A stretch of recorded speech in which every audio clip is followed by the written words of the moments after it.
Well, afternoon. I just want to start by saying I'm humbled by all the thought leadership that's in this room and what everybody's accomplishing. It's also great from a personal point of view to hear so much about what's being done with space. I grew up in Central Florida, very near to Cape Canaveral, and it was always part of my life seeing the space shuttle go up and come back, and now it's great to see all that's happening in that space.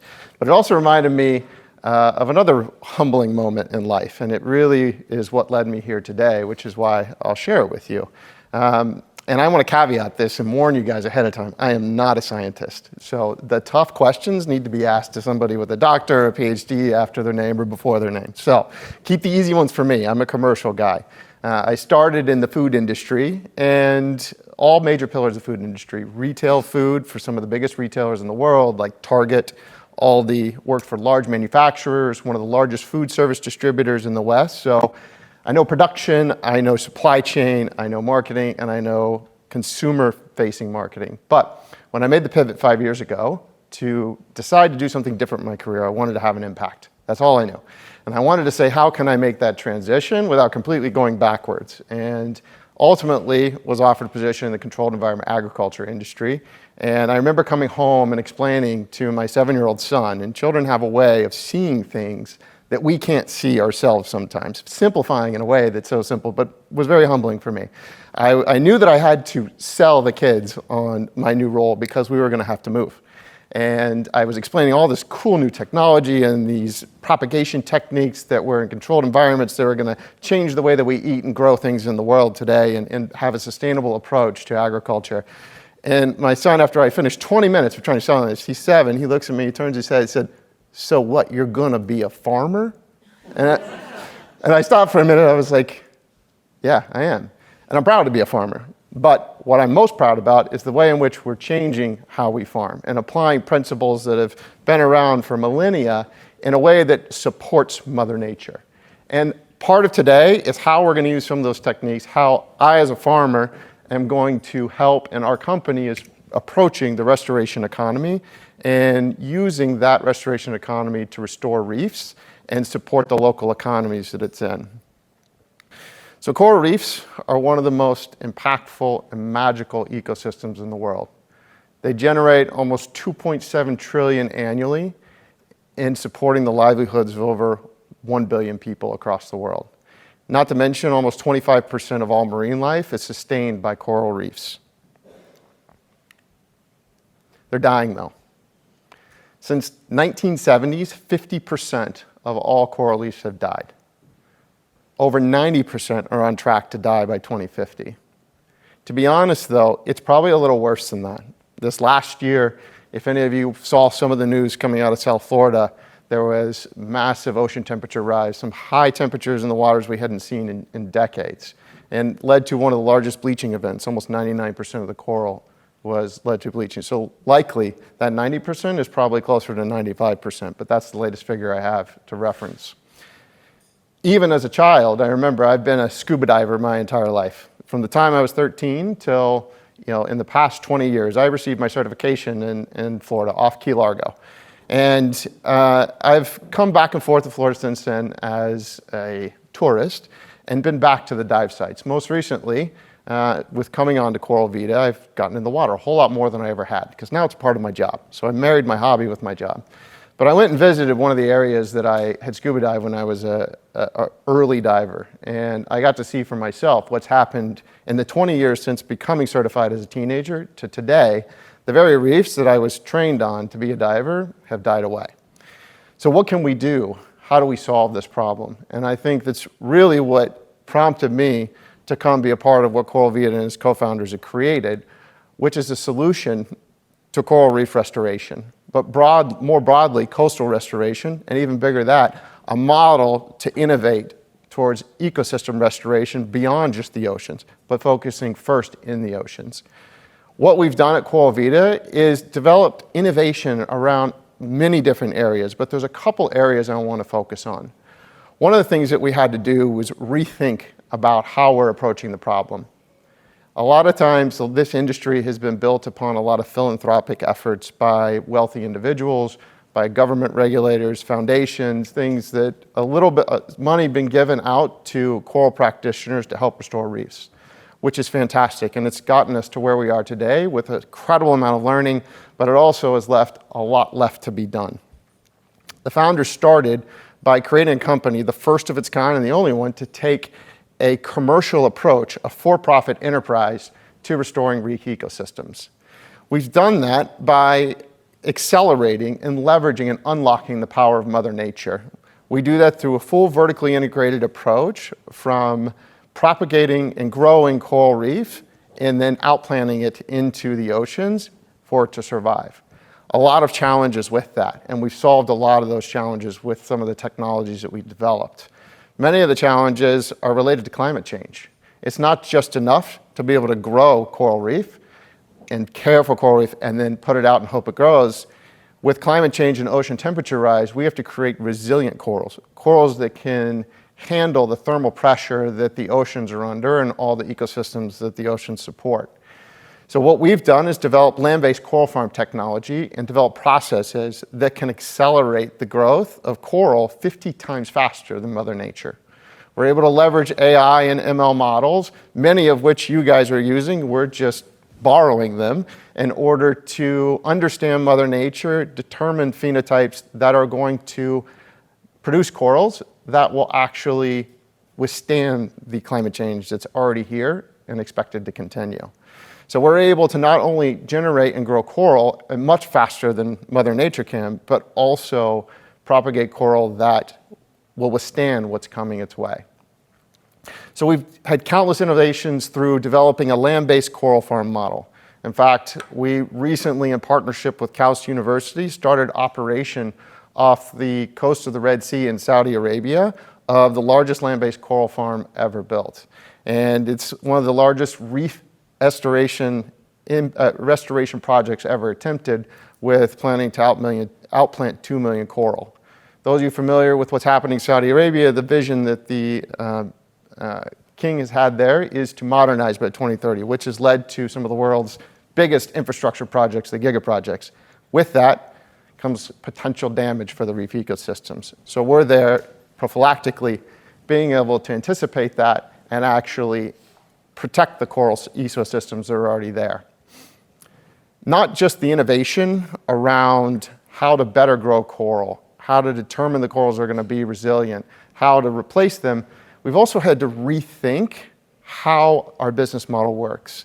As I mentioned, a lot of the work that's done before has been based solely on philanthropic efforts and the good of a few to help have impact. What we believe is you can't have the scaled impact that you need to have through philanthropic effort. You need to create a sustainable market. You need to create a commercial model that's self-sustaining, that can bring more resources to the space.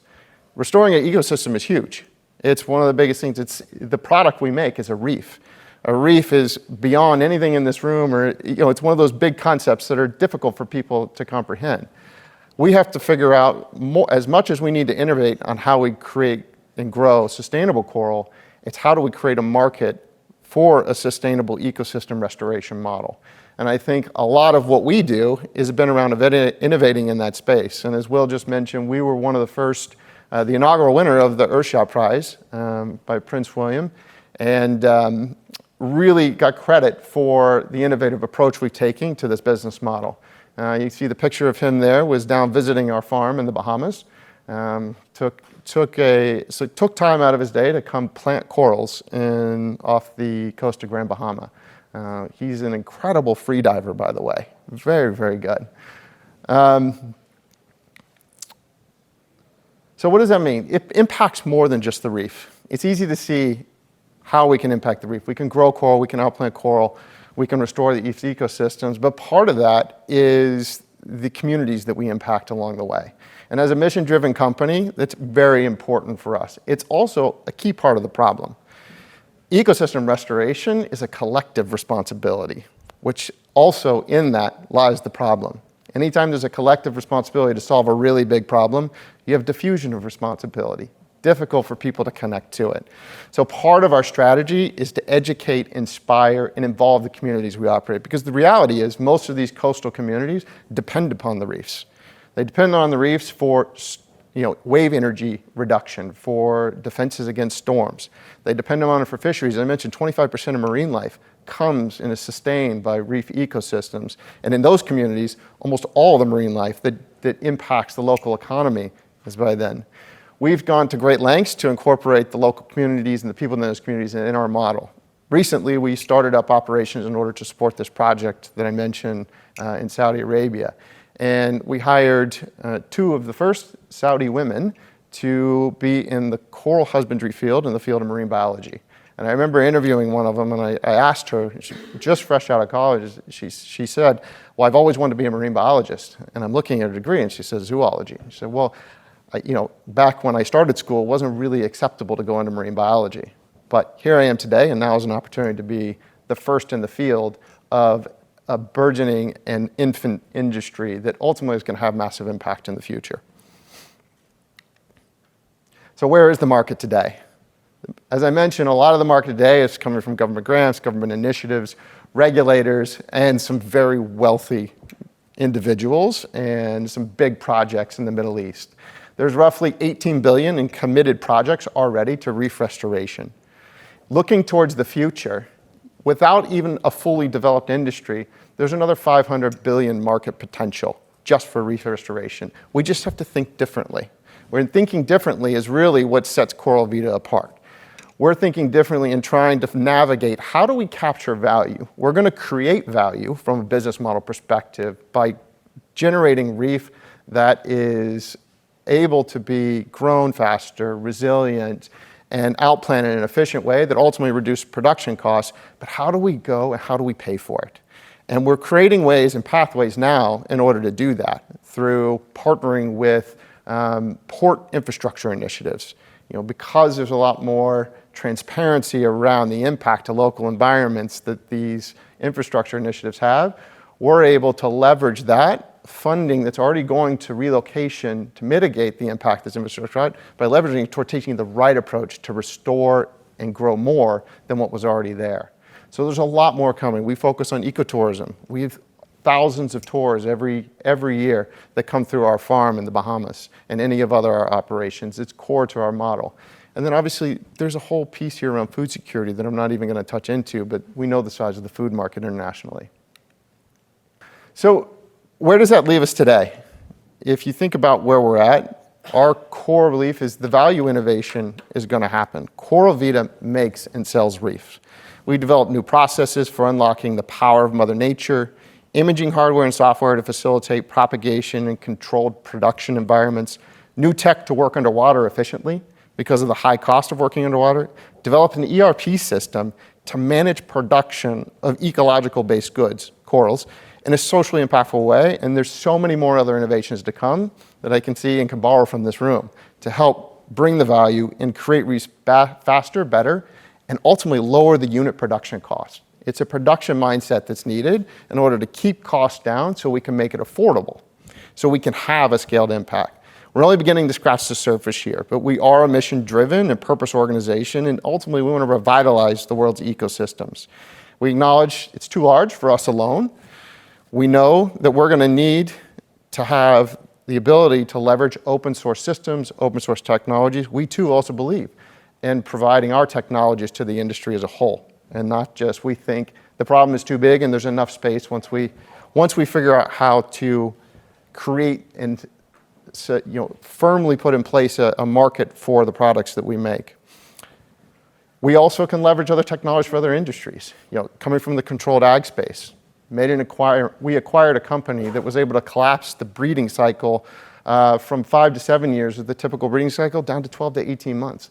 A lot of what's being done there is translatable almost word for word into what we're doing to grow better, stronger coral. In short, there's never been a better time to the innovation cycle to aid Mother Nature.